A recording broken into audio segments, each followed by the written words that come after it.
Sunrise Hyderabad को उसी के घर में हराकर आरसीबी ने जीता आईपीएल 2024 का दूसरा मुकाबला। नमस्कार दोस्तों, स्वागत है आपका एक बार फिर हमारे चैनल में। दोस्तों, आईपीएल 2024 में आरसीबी की टीम को अपनी दूसरी जीत के लिए पूरे एक महीने का इंतजार करना पड़ा, लेकिन इसके बाद शानदार परफॉर्मेंस करते हुए हैदराबाद की टीम को उसी के घर में हराकर शानदार जीत दर्ज की। तो दोस्तों, आप भी आरसीबी की इस शानदार जीत को देखकर खुश है तो इस वीडियो को दिल से एक लाइक जरूर कर दें।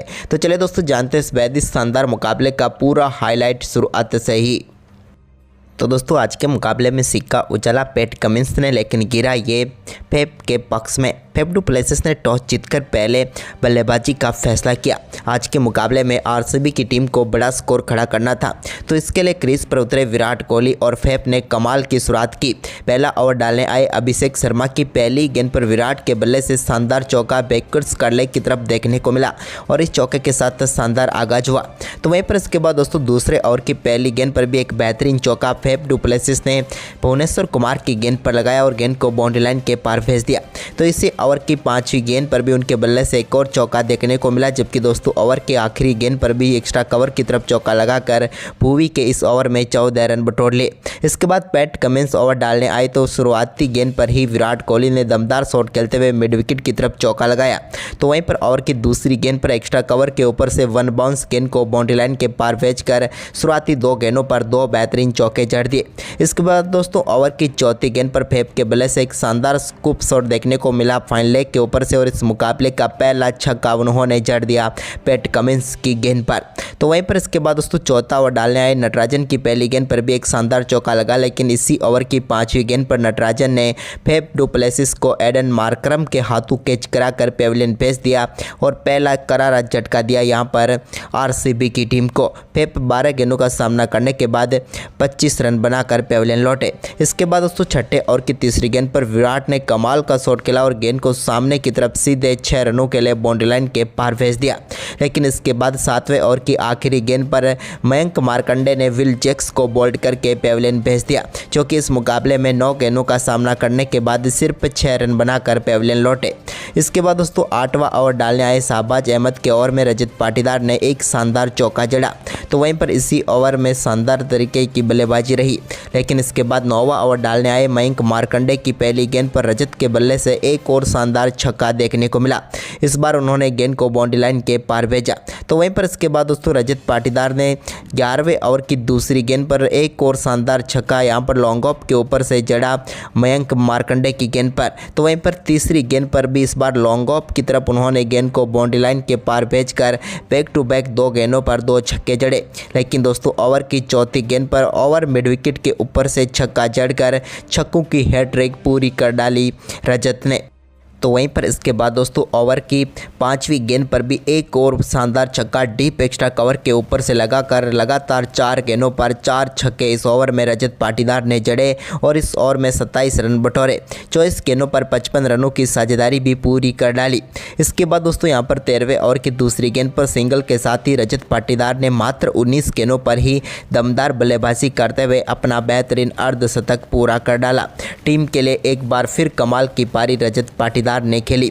लेकिन इसके बाद दोस्तों 13वें ओवर की चौथी गेंद पर रजत पाटीदार एक और बड़ा शॉट यहां पर खेलना चाहते थे जयदेव उनादकट की गेंद पर, लेकिन इस बार वो अपना कैच सीधे अब्दुल समद के हाथों में थमा बैठे और यहां पर दमदार पारी खेलकर रजत पाटीदार पेविलियन लौटे, जहां पर उन्होंने 20 गेंदों पर 50 रनों की शानदार पारी खेली।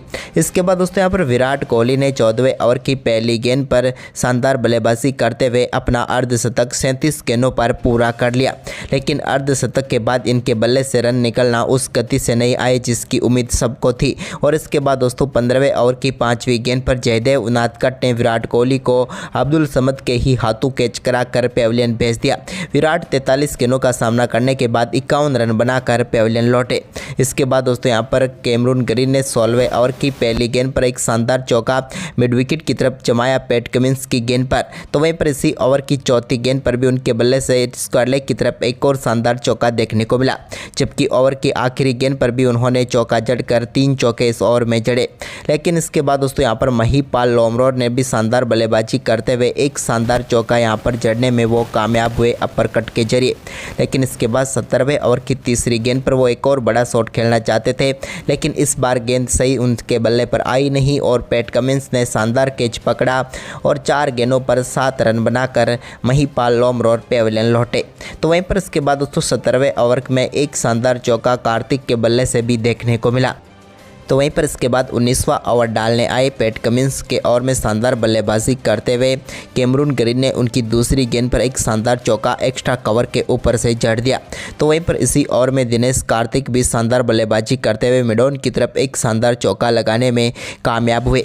लेकिन पैट कमिंस ने 5वीं गेंद पर शानदार वापसी की और यहां पर दिनेश कार्तिक को अब्दुल समद के ही हाथों कैच कराकर पेविलियन भेज दिया और एक और झटका यहां पर आरसीबी की टीम को लगा। कार्तिक 6 गेंदों पर 11 रन बनाकर पेविलियन लौटे। तो वहीं पर इसके बाद दोस्तों 20वें ओवर की पहली गेंद पर स्वप्निल सिंह के बल्ले से शानदार छक्का मिड विकेट के ऊपर से देखने को मिला।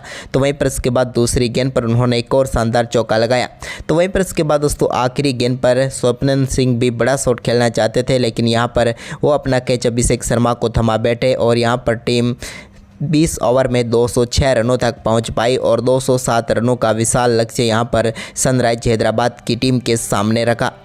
वहीं पर दोस्तों इस लक्ष्य का पीछा करने उतरी सनराइज हैदराबाद की तरफ से ट्रेविस हेड और अभिषेक शर्मा पारी की शुरुआत करने उतरे, लेकिन पहले ओवर की आखिरी गेंद पर विल जैक्स ने ट्रेविस हेड को कर्ण शर्मा के हाथों कैच कराकर पहला झटका दिया यहाँ पर सनराइज हैदराबाद की टीम को। और ट्रेविस हेड जो कि काफ़ी शानदार फॉर्म में थे, लेकिन आज 3 गेंदों पर सिर्फ 1 रन बनाकर चलते बने।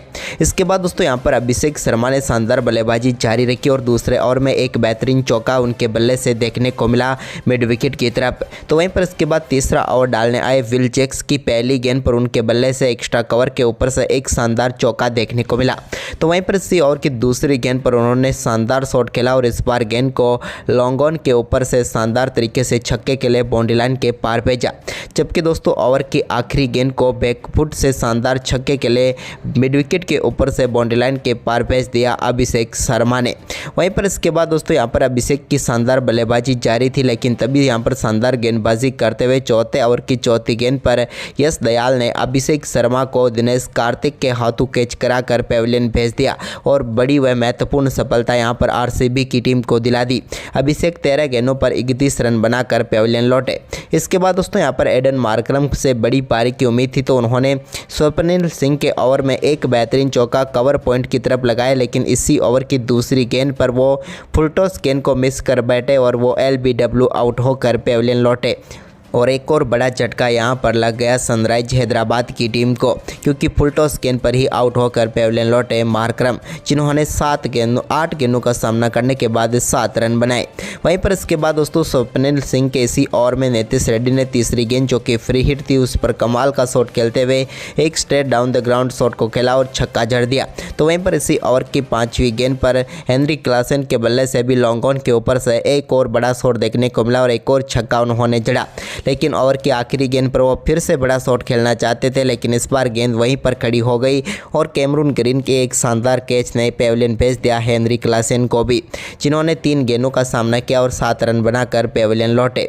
वहीं पर इसके बाद दोस्तों 8वें ओवर की दूसरी गेंद पर नीतीश रेड्डी को भी कर्ण शर्मा ने बोल्ड करके पेविलियन भेज दिया। रेड्डी से भी बड़ी पारी की जरूर उम्मीद थी, लेकिन आज उन्होंने भी निराश किया और 13 गेंदों का सामना करने के बाद 13 रन बनाकर नीतीश रेड्डी पेविलियन लौटे। इसके बाद दोस्तों यहाँ पर 9वां ओवर डालने आए लॉकी फर्ग्यूसन की पहली गेंद पर शानदार छक्का विडोन के ऊपर से देखने को मिला अब्दुल समद के बल्ले से। तो वहीं पर ओवर की चौथी गेंद पर शाहबाज अहमद ने भी एक शानदार चौका फाइन लेग की तरफ जड़ दिया और दोस्तों यहाँ पर 9 ओवर की समाप्ति तक 85 रनों तक पहुँच गई टीम। लेकिन इसके बाद दोस्तों 10वें ओवर की पहली गेंद पर कर्ण शर्मा ने अब्दुल समद को कॉटिन बोल्ड आउट करके पेविलियन भेज दिया और एक और महत्वपूर्ण सफलता आरसीबी की टीम को दिला दी। अब्दुल समद 6 गेंदों पर 10 रन बनाकर पेविलियन लौटे। लेकिन इसके बाद क्रीज पर उतरे कप्तान पैट कमिंस ने 11वें ओवर की 5वीं गेंद पर स्वप्निल सिंह की गेंद को शानदार तरीके से छक्के के लिए मिड विकेट के ऊपर से बाउंड्री लाइन के पार भेजा। तो वहीं पर ओवर की आखिरी गेंद पर भी उनके बल्ले से एक और शानदार छक्का देखने को मिला। जबकि दोस्तों 12वां ओवर डालने आए कर्ण शर्मा के ओवर की तीसरी गेंद पर भी एक और शानदार छक्का मिड विकेट के ऊपर से कमिंस ने जड़ दिया, लेकिन इसके बाद पैट कमिंस की पारी को समाप्त किया कैमरून ग्रीन ने। जब 14वें ओवर की पहली गेंद पर वो कैमरून ग्रीन के खिलाफ भी बड़ा शॉट खेलना चाहते थे, लेकिन यहाँ पर वो सीधा कैच मोहम्मद सिराज के हाथों में थमा बैठे और 15 गेंदों पर शानदार 31 रनों की पारी खेलकर पैट कमिंस पेविलियन लौटे। इसके बाद दोस्तों भुवनेश्वर कुमार ने भी 15वें ओवर में एक शानदार चौका यहाँ पर कर्ण शर्मा की गेंद पर लगाया। अब 30 गेंदों पर 75 रनों की जरूरत थी। वहीं पर इसके बाद दोस्तों भुवनेश्वर कुमार ने 16वें ओवर में भी शानदार परफॉर्मेंस करते हुए 2 चौके जरूर लगाए, लेकिन इसके बाद अपना विकेट वो भी कैमरून ग्रीन को दे बैठे। यहां पर शानदार कैच पकड़ा मोहम्मद सिराज ने और भुवनेश्वर कुमार 13 गेंदों पर 13 रन बनाकर आउट हुए। तो वहीं पर इसके बाद 18वें ओवर की पहली गेंद पर शाहबाज अहमद के बल्ले से एक छक्का मिड विकेट की तरफ देखने को मिला, जब उन्होंने फर्ग्यूसन की गेंद को छक्के के लिए बाउंड्री लाइन के पार भेजा। इसके बाद इसी ओवर की आखिरी गेंद पर जयदेव उनादकर ने एक चौका लगाया, लेकिन इसके बाद इस टीम के लिए ज़्यादा कुछ खास नहीं बना और ना ही कोई आखिरी 2 ओवर में बाउंड्री लगी, जिसके चलते निर्धारित 20 ओवर में 171 रनों तक पहुँच पाई सनराइज हैदराबाद की टीम और इस मुकाबले को 35 रनों से हार गई और आरसीबी की टीम को 1 महीने बाद दूसरी जीत का स्वाद चखने का मौका मिला। तो दोस्तों आज का ये मुकाबला आपको कैसा लगा, हमें अपनी राय कमेंट में दें और इस वीडियो को ज़्यादा से ज़्यादा शेयर जरूर करें। धन्यवाद।